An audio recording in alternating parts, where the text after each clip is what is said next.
نحمده ونصلي على رسوله الكريم أما بعد فأعوذ بالله من الشيطان الرجيم بسم الله الرحمن الرحيم ولا تقربوا الزنا إنه كان فاحشا وساء سبيلا وعن أبي هريرة رضي الله تعالى عنه عن النبي صلى الله عليه وسلم قال ثلاثة لا يكلمهم الله تعالى ولا يزكيهم قال أبو معاوية ولا ينظر إليهم ولهم عذاب أليم الأول شيخ زان الثاني ملك كذاب والثالث عائل مستكبر صدق الله العلي العظيم وصدق رسوله النبي الكريم ونحن على ذلك من الشاهدين والشاكرين প্রথম কথা হলো হুজুরের ভূমিকা আপনাদের সামনে তুলে ধরেছেন। তো আমার উস্তাদ, আমার প্রাণপ্রিয় উস্তাদ, নামকে উস্তাদ আলেম হওয়া সত্ত্বেও এখনো পর্যন্ত হুজুরের নির্দেশনা মেনে চলার চেষ্টা করি। তো হুজুরের আদেশ ক্রমেই কথা বলতে ইচ্ছুক হয়েছি। অনেকে মুসল্লি আছেন আমার, যারা আমার পিছনে নামাজ পড়েন, মনে করেন যে বড় হুজুর আসলে কিছুই না। এটার বাস্তবতা হলে এখন হুজুরের সামনে কথা বলতে খুব ভয় হচ্ছে। তাই আমি আমার উস্তাদের সম্মানার্থে হুজুর বসে থাকবেন, আমি এখানে চেয়ারে বসে আলোচনা করব। এজন্য আপনাদের অনুমতিক্রমে এবং হুজুরের সম্মানার্থে আমি দাঁড়িয়ে আলোচনা করতে চাই। তো অল্প সময় কথা বলবো, ইনশাআল্লাহ আপনারা মনোযোগ সহকারে শোনার চেষ্টা করবেন। প্রথমত আমি যে আয়াতটা পাঠ করেছি বনী ইসরাঈল থেকে, আল্লাহ সুবহানাহু ওয়া তাআলা ইরশাদ করেন ওয়ালা তাকরাবুজ জিনা ইন্নাহু কানা ফাহিশা, তোমরা জিনা ব্যভিচারের ধারে কাছেও যেও না। এর অর্থ হলো জিনা ব্যভিচার তো করবেই না, জিনা ব্যভিচার হতে পারে এই জাতীয় কোনো কাজকর্ম, কথাবার্তা এগুলো করা যাবে না। যদি করো কি হবে, আর কেন করবে না? ইন্নাহু কানা ফাহিশা, কারণ এটা এই জন্য করবে না, এটা খারাপ কাজ, অশ্লীল কাজ, আমার কাছে গর্হিত কাজ, অপছন্দনীয় কাজ। ওয়াসা সাবিলা, এই রাস্তা যদি কেউ অবলম্বন করে নিশ্চয়ই সে খারাপ পথ অবলম্বন করেছে এবং জাহান্নামের পথ বেছে নিয়েছে। সাধারণত একটু তর্জমা করলাম। এরপরে হাদিসে আল্লাহ রাসূল সাল্লাল্লাহু আলাইহি ওয়াসাল্লাম বলেন, যেটা আবু হুরায়রা রাদিয়াল্লাহু তাআলা থেকে হাদিসটা বর্ণিত, আল্লাহ রাসূল বলেন কিয়ামতের দিন তিন শ্রেণীর মানুষের দিকে আল্লাহ তাআলা নজর দিবেন না, তাকাবেন না এবং এদেরকে আল্লাহ তাআলা পবিত্র ঘোষণা করবেন না। সোজা কথা, আল্লাহ এদেরকে এদের গুনাহগুলোকে মোচন করবেন না। আমরা একটা হাদিস হতে শুনেছি আগে পরে যে কিয়ামতের ময়দানে আল্লাহ তাআলা পাপীদেরকে এক পর্যায়ে একটা পানি দিয়ে ধুলো করে পাক পবিত্র করে তারপরে জান্নাতে দিবেন, অর্থাৎ আল্লাহ ফ্রেশ করে তাকে জান্নাতে দিবেন। কিন্তু এই হাদিসের মধ্যে থেকে আমরা শুনতে পাই মায়ের নবী রাসূল সাল্লাল্লাহু আলাইহি ওয়াসাল্লাম বলেন তিন শ্রেণীর মানুষের দিকে আল্লাহর পয়গম্বর নিজে তো তাকাবেনই না, বরং আল্লাহ তাআলা তাদের দিকে তাকাবেন না। ওয়ালা ইযাক্কিহিম, আল্লাহ এদেরকে পাক পবিত্র করবেন না। ওয়ালা হুম আযাবুন আলীম, বরং এদের জন্য রয়েছে বেদনাদায়ক কঠিনতম কঠিন শাস্তি। আল্লাহ তাআলার কথা, কঠিন শাস্তি আমাদের কাছে কঠিন কি হতে পারে? আয়না বা কঠিন হতে পারে, জেল কঠিন হতে পারে, আমাদের কাছে বিভিন্ন রুমাল কঠিন হতে পারে, আর আল্লাহর কাছে যেটা কঠিন আসলে এটা কতটা কঠিন হতে পারে। বলে তিন শ্রেণীর মানুষ, তারা এক নম্বরে যাবে, তারা হয়েছে তারা হলো শাইখুন জানি, জিনাকারী, যেটা আমরা আয়াতে পড়েছি। আল্লাহ তাআলা বলেছেন জিনা ধারে কাছে যাইতে হবে। কালামে পাকে সূরা তো নূরের মধ্যে আল্লাহ এখানে বলেছেন আয-যানিয়াতু ওয়াজ-যানি ফাজলিদু কুল্লা ওয়াহিদাতিন মিনহুমা মিয়াতা জালদা, জিনাকারী পুরুষ এবং নারীদেরকে 100 বেত্রাঘাত করার জন্য। সর্বমূলকে আল্লাহ তাআলা তার সন্তানকে করছেন এত তো বেদনাদায়ক শাস্তি, এত কঠিনতম শাস্তি। এই বিষয়ে আল্লাহ তাআলা জিনার ব্যাপারে এত কঠিনতম করেছেন। জিনা এমন একটা গুনাহ, যে গুনাহটা পূর্ববর্তী নবীদের মধ্যেও হারাম ছিল। এমন না যে পূর্ববর্তী নবী যারা ছিল তাদের মাঝে, উম্মতের মাঝে জিনা হালাল ছিল, বিষয়টা এমন না। পূর্ববর্তী নবীদের কাছেও জিনা হারাম ছিল। তো যাই হোক, আজকে যে বিষয়টা নিয়ে আমাদের মূলত আলোচনা, 12 ফেব্রুয়ারিতে আমরা বলি শুধু ভালোবাসা দিবস। আসলে এই দিবসটা কি? আমাদের একটু ঘোরার কথা আমাদের যেতে হয়। এই 12 ফেব্রুয়ারি নিয়ে আগেও কিছু দিন আছে, আপনারা ভালো জানেন। আরো যেমন রোজ ডে, এরপরে কিস ডে, বিভিন্ন রকমের গুনাহের ডেট পালন করতেছি। এটা কোথেকে আসলো? আমরা যে পালন করতেছি আসলে কতটুকু ঠিক করতেছি? আমরা একটু ইতিহাসে যেতে চাই। ইতিহাসে যদি আমরা ঘাটাঘাটি করি তাহলে দেখতে পাবো সেন্ট ভ্যালেন্টাইন 269 কিংবা 70 কয়েকটা ঘটনা পাওয়া যায়। তার মধ্যে উল্লেখিত দুইটা ঘটনা আপনাদের সাথে শেয়ার করতে চাই। 269 বা 70 এই সনে সেন্ট ভ্যালেন্টাইন এক নাম ব্যক্তি, এক ঘটনা অনুযায়ী এই ব্যক্তি তৎকালীন যে পৌত্তলিক বাদশা ছিল, রাজা ছিল, ওই রাজা মানুষদেরকে যুদ্ধ দিয়ে অগ্রসর করতে পারছিল না, যার কারণে সকল যুবকদের জন্য নিষিদ্ধ ছিল বিবাহ করা। আর এই ব্যক্তি সেন্ট ভ্যালেন্টাইন তিনি ছিলেন খ্রিস্ট ধর্মীয় একজন পাদ্রী ছিলেন। উনি এক যুবক যুবতীকে বিবাহ করাইছেন খ্রিস্টান বিধি মেনে। এই কারণে ওনাকে জেলে রাখা হয়। জেলের পরে ঘটনা সেম। তো জেলে যাওয়ার পরে এই ব্যক্তি কারারক্ষীর মেয়ে যে অন্ধ ছিল, এই অন্ধ মেয়েকে সেই কিতাব থেকে কিছু পড়ে এরপরে ফুল দিয়ে চক্ষু ভালো করে এক পর্যায়ে ওই মেয়ের সাথে তার অবাধ মিলমাশা হয়, জিনা বিচার হয়, যার কারণে তাকে ফাঁসি দেওয়া হয়। ঠিক আরেক ঘটনা যেটা সেটার মধ্যেও একই রকম ঘটনা। এই খ্রিস্টানের পাদ্রী তাকে 14 ফেব্রুয়ারি যেহেতু ফাঁসিতে চড়ানো হয়, এই জন্য 496 সালে পোপ জেলাসিসুস 14 ফেব্রুয়ারিকে ভালোবাসা বা আপনাকে ভ্যালেন্টাইন ডে হিসেবে ঘোষণা করে। আর এখান থেকে আমাদের বাংলাদেশের মানুষ আস্তে আস্তে এটা পাইকারা করে আমাদের বাংলাদেশ পর্যন্ত পৌঁছায়। 1980 সালে যখন নাকি জায়জাদিন পত্রিকার বর্তমান যে সম্পাদক ছিলেন তিনি যখন ইংল্যান্ডে পড়াশোনা করতে যান, এরপরে ওখানে দেখছেন এই খ্রিস্টানদের এবং কি কালচার, এই কালচার করে তিনি বাংলাদেশে রপ্তানি করেন 1993 সালে। এরপর থেকে আমাদের বাংলাদেশে বিভিন্ন রকমের এই গুণাটা ছড়িয়ে যাচ্ছে। এই গুণাটা এতটাই ছড়িয়ে যাচ্ছে, ক্লোজআপ নামে আমরা একটা পেজ চিনি, ক্লোজআপ একটা গ্রুপ।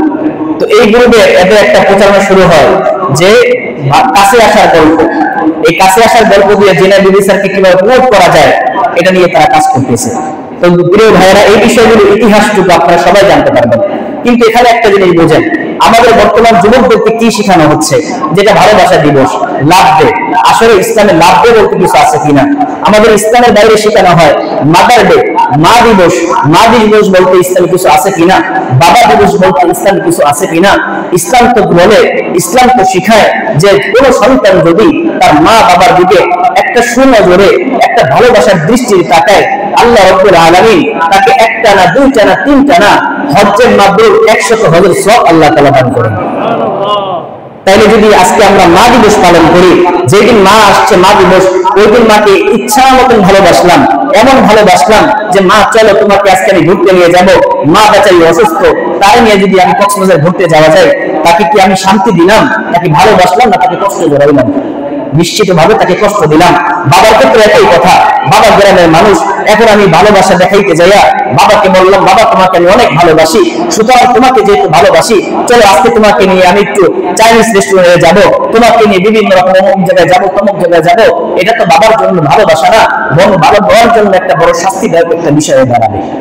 ঠিক ভালোবাসা নামে যে ভালোবাসা দিবস আজকে আমাদের যুবক যুবতীদেরকে শেখানো হচ্ছে, আজকে এই ভালোবাসা দিবসটা কতটুকু হালাল? ইসলাম কি একদিন কি স্ত্রীকে ভালোবাসতে বলে? ইসলাম কি বন্ধুদেরকে একদিনই ভালোবাসতে বলে? না, ইসলাম তো এটা বলে না। মায়ের নবী দয়ার নবী বলেন, যদি কোনো পুরুষ, যদি কোনো স্বামী তার স্ত্রীর দিকে একটু সময় ভালো দৃষ্টি দিয়ে তাকায়, একটু শুধু ভালোবাসার দিকে, স্বামী স্ত্রী অপরের দিকে একে অপরের দিকে তাকায়া একটু মিষ্টি রসের আলাপ করে কিংবা একটু তাকায়া থাকে, আল্লাহ রাসূল বলেন আল্লাহ তাআলা তাদের এই ভালোবাসা দেখেও হাসেন। আল্লাহ তাআলা হাসেন। স্বামী স্ত্রী পরস্পর একটু একে অপরের দিকে ভালোবাসার নজরে তাকাই। আর আমরা যে ভালোবাসার দিকে তাকাই দিয়েছি, আমাদেরকে যে প্রমোট করা হইতেছে যে ভালোবাসার দিকে, আমাদের যুবকদেরকে যে ডাকা হইতেছে যে ভালোবাসার দিকে, এই ভালোবাসার দিকে আল্লাহ রাসূল কি বলেন শুনুন। আল্লাহ রাসূল বুখারী হাদিসের মধ্যে বলেন, লিকুল্লি শাইইন জিনা, জিনাতুল আইনি আন-নাজর, জিনাতুল উজনি আর সামাও, যে আল্লাহ রাসূল বলেন প্রত্যেকটা অঙ্গ প্রত্যঙ্গের জিনা আছে। চোখের জিনা দেখা, কানের জিনা শোনা, মুখের জিনা বলা, প্রত্যেকটা অঙ্গ প্রত্যঙ্গের জিনা আছে। পায়ের জিনা হাইটা হাইটা যাওয়া। 14 ফেব্রুয়ারি আমি একটা মেয়েকে নিয়ে গেলাম, এই পাটা আমার বিপক্ষে সাক্ষ্য দিবে। কালামে পাকের মধ্যে আল্লাহ তাআলা বলেন আল-ইয়াওমা নাখতিমু আলা আফওয়াহিহিম ওয়া তুকাল্লিমুনা আইদিহিম ওয়া তাশহাদু আরজুলুহুম বিমা কানু ইয়াকসিবুন। হায় হায়, কিয়ামতের দিন যখন নাকি মানুষ মিথ্যা কথাগুলো বলা শুরু করবে, তখন রব্বে কারীম আল্লাহ সুবহানাহু ওয়া তাআলা আমাদের প্রত্যেকের জবান সেই দিন বন্ধ করে দিবেন। আল্লাহ মুখটা সেলাই করে দিবেন। এরপরে হাত দিয়ে সাক্ষ্য দেওয়া হবে, পা দ্বারা সাক্ষ্য দেওয়ানো হবে, চামড়া পর্যন্ত সাক্ষ্য দেওয়া হবে। আল্লাহ সুবহানাহু ওয়া তাআলা 24 পারা 18 নম্বর পৃষ্ঠাে বলেন ওয়াকালু লিজুলুবিহিম লিমা শাহিদতুম আলাইনা। ওই দিন পাপী মানুষগুলো নিজের চামড়াকে বলবে, ও চামড়া, দুনিয়াতে থাকা অবস্থায় তোমরা তো আমাদের সাথেই ছিলা, আমার সাথেই তো ছিলা, আমার রক্তেই তো তোমাদের সৌন্দর্য ভালো ছিল। কত টাকা খরচ করে এই চামড়া তোমাকে আমি সুন্দর রাখছি, কত টাকা খরচ করে তোমার চামড়াকে আমি সাজাইছি, কত টাকা খরচ করে আমি পার্লারে গিয়ে চেহারা এই চামড়াটাকে সাজাইছি, আজকে কেন আমাদের বিপক্ষে সাক্ষী দিচ্ছ? তখন এই চামড়া বলবে, আল্লাহ আজকে আমাদের কথা বলার সুযোগ করে দিয়েছেন, অতএব পাপী তোমার বিরুদ্ধে আমরা কথা বলবেই বলবো। একটু চিন্তা করে দেখি, একটু চিন্তা করে দেখি, তাইলে আমি 14 ফেব্রুয়ারির জন্য আমি কোন পথে পা বাড়াচ্ছি? আমি চিন্তা করে রাখছি একটা ফুল কিনে আমি একটা মেয়েকে দিব।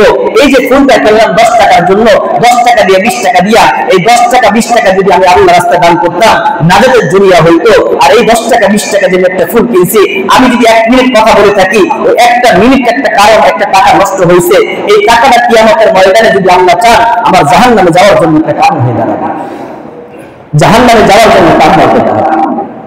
প্রিয় ভাইরা, ওই সেই যুগটা আমাদের আমিন সাহেব হুজুর রাহিমাহুল্লাহ, আমাদের উস্তাদ, তিনি আমাদের একটা ঘটনা শোনাইতেন। মাদ্রাসার ছাত্রের একটা ঘটনা, হুজুরে উদ্ধৃত হিসেবে একটা আয়াত পাঠ করতেন। 22 পারার মধ্যে আল্লাহ সুবহানাহু ওয়া তাআলা বলেন সূরা ফাতিরের মধ্যে, ইন্নামা ইয়াখশাল্লাহু মিন ইবাদিল উলামা, মানুষের মধ্যে সবচেয়ে বেশি আল্লাহ তাআলাকে ভয় করে উলামায়ে কেরাম। অর্থাৎ তারা আল্লাহকে বেশি ভয় করে উলামায়ে কেরাম। এই উলামায়ে কেরাম কেমন ভয় করতেন তার একটা বাস্তব নজির হুজুর আমাদেরকে তুলে ধরতেন। মাদ্রাসার এক ছাত্র, আগের যুগের মাদ্রাসা নিয়মই ছিল মাদ্রাসা থেকে পড়াশোনা করা হতো এমন সিস্টেমে, অর্থাৎ গ্রাম অঞ্চলে মসজিদ থাকতো, লজিং থাকতো, সেখান থেকে খাওয়া দাওয়া করতো আর মাদ্রাসায় এসে পড়াশোনা করতো। তো এক ছেলে ছিল মসজিদ নিয়ে থাকতো। ওই ছেলেটা মসজিদে একদিন রাত্রে যাপন করতেছে, হঠাৎ করে একটা নারী দৌড়ে আসছে মসজিদে আশ্রয় নেওয়ার জন্য। আমাদের মাঝে মধ্যে দেখা যায় ঢাকা শহরে গন্ডগোল হইতেছে, ঠিক এমনই একদিন ওই মেয়েটা দৌড়ে মসজিদে গেছে। যাওয়ার পরে হুজুরকে বলতেছে, হুজুর আমাকে একটু জায়গা দেন। হুজুর বলতেছে, আয় হায়, কি বলেন? আমার যদি এই বিষয়ে জানতে পারে মুসলিমরা তো আমাকে পিটাই করবে, মাদ্রাসা জানতে পারলে মাদ্রাসা আমাকে বিদায় করে দিবে, আমি এলম শিখতে পারবো না, আপনাকে এই মাত্র আমার রুমে রাখতে পারবো না, মসজিদ জায়গা দিতে পারবো না। ওই মেয়েটা খুব কান্নাকাটি শুরু করে দিচ্ছে যে আমি যদি আপনার বোন হইতাম কি করতেন? আমি একটা গন্ডগোলের শিকার হইয়া আমার ইজ্জতটা বাঁচানোর জন্য আমি আপনার কাছে আসছি। আপনি তো একজন আলেম মানুষ, আপনি তো মাদ্রাসার একজন আলেম মানুষ, আপনি আমার ইজ্জতের একটা অবস্থা করেন, আমার ইজ্জত রেহাই পাওয়ার জন্য একটি ব্যবস্থা করেন। মাদ্রাসার ছাত্র আল্লাহর দিকে ভয় করে মেয়েটার দিকে দয়া কইরা এরপর তার রুমে জায়গা দিচ্ছেন, মসজিদে না।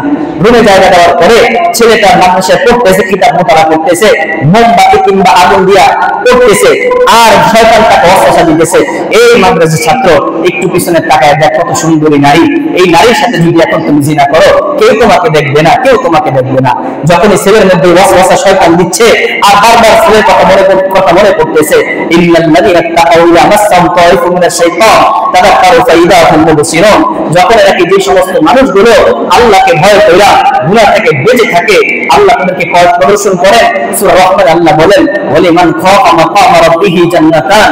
আর যারা নাকি যে যুবকরা গুনার কথা মনে কইরা গুনাহ থেকে বিরত থাকে, মেসেঞ্জারে চ্যাট করা থেকে বিরত থাকে, ফেসবুকে মেয়েদের সাথে কথা বলার থেকে বিরত থাকে, অন্য নারীকে অফার দেওয়া থেকে বিরত থাকে, রাত্রি যাপন করা, রাত্রি শেয়ার করা থেকে বিরত থাকে, পার্কে ঘোরা থেকে বিরত থাকে, একমাত্র আল্লাহকে ভয় করে, আল্লাহ সূরা রহমানের মধ্যে বলেন তাদের জন্য জান্নাত আছে দুইটা, তাদের জন্য জান্নাত আছে দুইটা। ওই ছেলেটা চিন্তা করতেছেন, আমার আল্লাহ তো বলছেন যদি আমি গুনাহ থেকে বিরত থাকতে পারি তাহলে আল্লাহ আমাকে দুইটা জান্নাত দিবেন। আচ্ছা ঠিক আছে, জান্নাত না হয় দরকার নাই, কিন্তু জাহান্নামকে আমি সহ্য করতে পারবো। আজকে আমার মনে এই মেয়েটাকে আমি একা একটু পাওয়ার পরে আমি যদি মেয়ের সাথে জিনা করি তাহলে তো আল্লাহ আমাকে নিশ্চিতভাবে জাহান্নামে দিবেন, যে হাদিসটা আমরা আগেই পড়েছি, ওয়ালাহুম আযাবুন আলীম ওয়ালা ইউযাক্কিহিম ওয়ালাহুম আযাবুন আলীম ওয়ালা ইনজুরুহুম। আল্লাহ না আমাদের দিকে তাকাইবেন, না আল্লাহ তাআলা আমাদেরকে পবিত্র করবেন, বরং আল্লাহ আমাদেরকে শাস্তি দিবেন। ছেলেটা এই চিন্তা করতে করতে চিন্তা করে, ঠিক আছে এই যে মোম আছে দুনিয়ার আগুন, এই আগুনটা যদি সহ্য করতে পারি তাহলে আমি মেয়ের সাথে জিনা করব। ছেলেটা একবার মেয়ের দিকে তাকায় আর একবার ওই মোমবাতির মধ্যে আঙ্গুল দেয় আর ফিরে নিয়ে আসে। এরকম করতে করতে পুরো রাতটা কাটাইছে। সকালবেলা ফজর আজান হবে, ছেলে বলতেছে বোন আপনি চলে যান, এখন মুসল্লিরা আসবে নামাজ পড়তে, আপনি যদি না যান আমার মান সম্মান নষ্ট হবে, আপনারটা হবে, আপনি চলে যান। মেয়েটা বলতেছে আমি চলে যাবো এক শর্তে, এছাড়া আমি যাবো না। বলে কি শর্ত?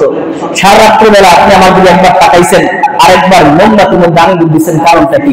যদি স্পষ্ট করেন তবেই আমি এখান থেকে যাবো, অন্যতে যাবো না। ছেলে বলতেছে না, এই জিনিস বলা যাবে না। মেয়েও বায়না ধরছে, না বললে আমি এখান থেকে যাবো না। এক পর্যায়ে ছেলে বাধ্য হয়ে বলতেছে, ও বোন আপনি যতক্ষণ এই সারা রাত্রিটা আমার কাছে ছিলেন, পাশে বসা ছিলেন, আমার এই ছোট রুমের মধ্যে ছিলেন, শয়তান আমাকে ওয়াসওয়াসা দিচ্ছিল, শয়তান এই কথা বলতেছিল জিনা কর, কেউ তোকে দেখবে না, কিন্তু আমি চিন্তা করছি আমি জাহান্নামের আগুনের পরে কথা দুনিয়ার আগুন দেখে সহ্য করতে পারি কিনা, দুনিয়ার আগুন সহ্য করতে পারলে তবে তো আখিরাতের আগুন। আমি এই ভয়ে দুনিয়ার আগুন ট্রাই করছি, পারছি কিনা, দেখলাম না আমি দুনিয়ার আগুন সহ্য করতে পারি না, এই জন্য আমি আপনার সাথে জিনাও করি নাই।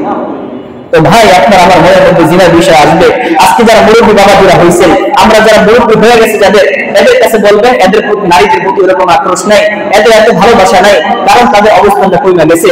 আমাদের যুবকের যে অবস্থাটা, আমাদের একটু ধাবিত বেশি যৌবনের দিকে, না বোঝার কারণে ওই গুনাহের দিকে আমরা ধাবিত হচ্ছি। কিন্তু একটা সময় আফসোস করতে হবে, আল্লাহ যদি আমাদেরকে ভালো বুঝ দেন, আল্লাহ যখন আমাদেরকে ভালো বুঝ দেবেন, দেখবেন আপনি প্রত্যেকটা মুহূর্তে মুহূর্তে আল্লাহর কাছে বলবেন, আল্লাহ এই চক্ষু দিয়ে একটা মেয়ের দিকে তাকাইছিলাম, আল্লাহ এই চক্ষু দিয়ে একটা মেয়ের দিকে তাকাইয়া খারাপ চিন্তা করছিলাম, আল্লাহ দিন দ্বারা তো অমুক নারীকে নিয়ে ফিকির করছিলাম, আল্লাহ এই হাত ধরে একটা নারীর হাত ধরছিলাম, আল্লাহ একটা রিক্সার মধ্যে মেয়েকে নিয়ে ঘুরতে গেছিলাম, আল্লাহ অমুক পার্কে নারী নিয়ে সময় পার করছি, আল্লাহ তোমার এই কারণটা আমার জাহান্নামে যাওয়ার কারণ হয়ে যায় কিনা।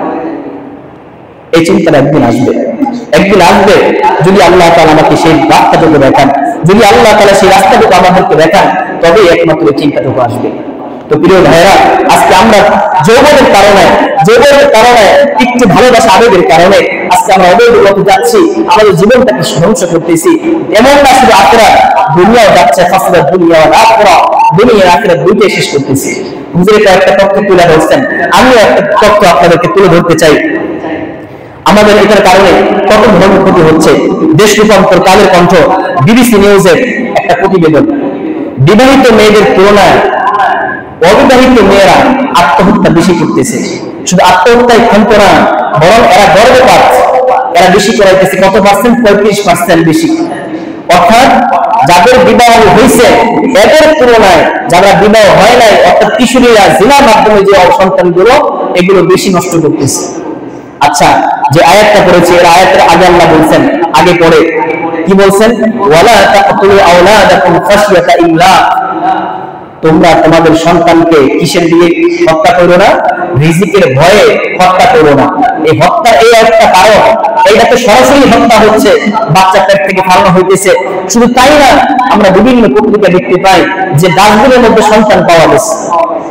এই হত্যা যে পাইতেছি, এটা তো ইচ্ছাকৃত হত্যা। আপনি যদি 5 বার 14 নম্বর পৃষ্ঠা পড়েন, অমন কথার মতো আইনবিধান, যা যাই ব্যক্তি ইচ্ছাকৃতভাবে মানুষ হত্যা করে, সেখানে আল্লাহ কঠিনভাবে বলে দিয়েছেন তার জন্য ফালাহুল জাহান্নাম খালিদিনা ফিহা আবাদা, চিরস্থায়ী তার জন্য জাহান্নাম থাকবে। কত ধর্ম শেষ করতেছি আমরা, কত দিকে শেষ করতেছি আমরা। এই মেয়েরা এরকম গর্ভপাত করতেছে, এরপরে জিনা করিয়া শেষ করতেছে, আত্মহত্যা করতেছে। হুজুর একটা দিয়েছেন। এরপরে 2014 সালের একটা তথ্য আপনাদেরকে দেই, মোট 12 লক্ষ, একটা দুটা না, 12,000 না, 12 লক্ষ নারী গর্ভপাত করেছে অবৈধভাবে 2014 সালে। এর মূল টার্গেটটা কি ভাই? মূল কি চায় না?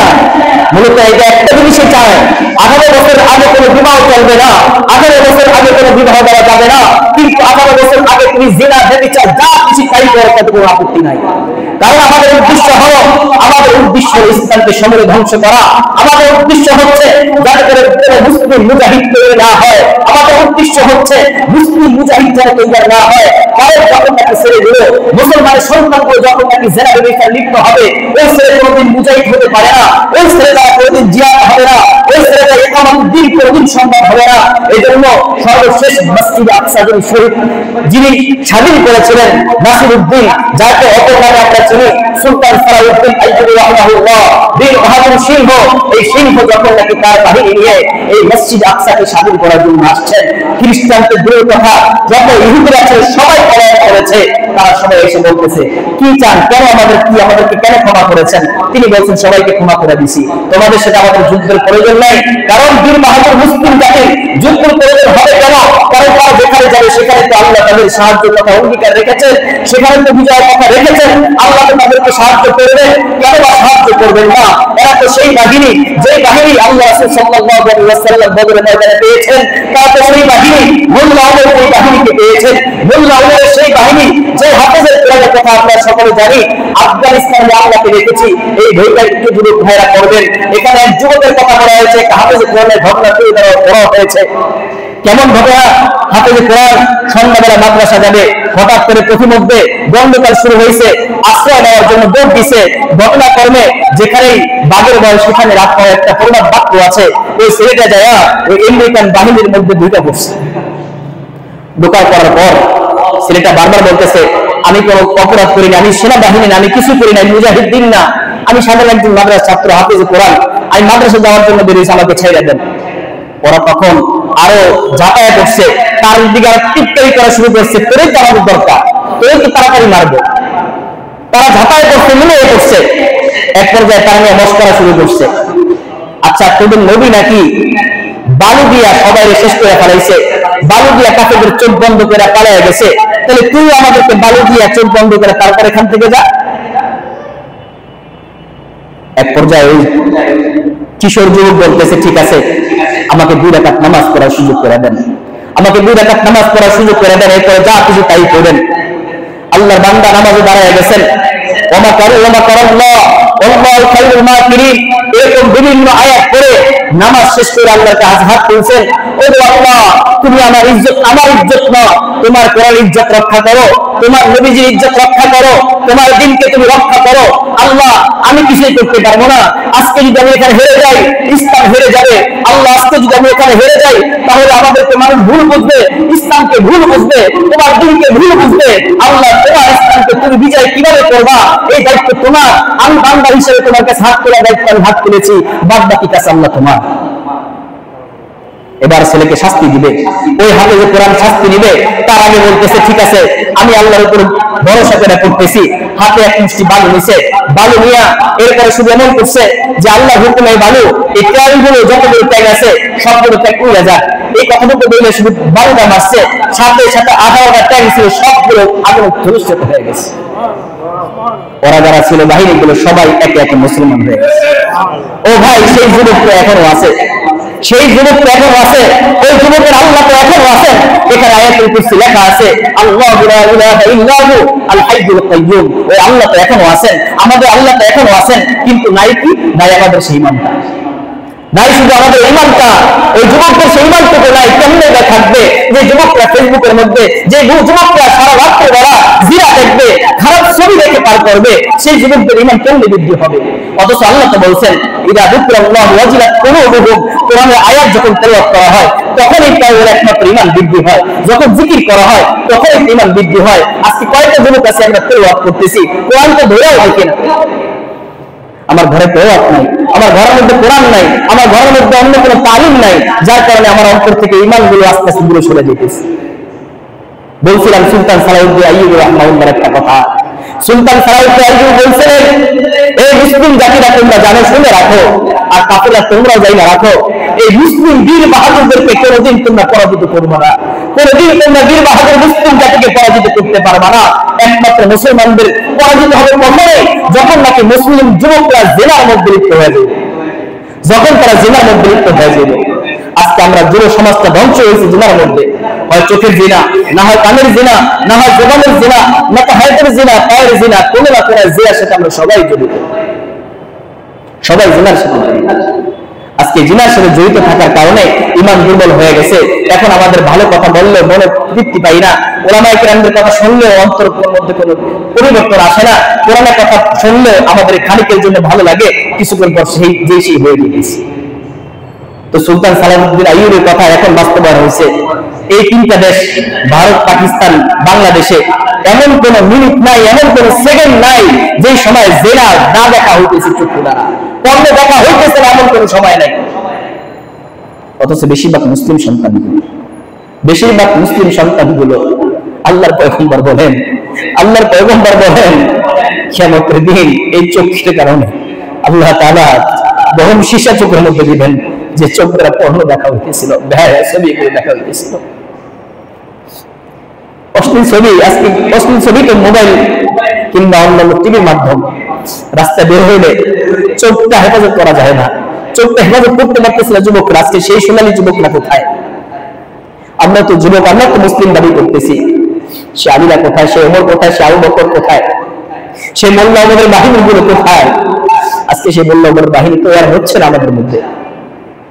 একটাই কারণ, আমরা গুনাহ এত বেশি পরিমাণে করতেছি, বিজেপিদের কালচার আমাদের অন্তরের মধ্যে ঢুকাইতেছি, প্রত্যেকটা নিয়ত আমলে পরিণত করতেছি।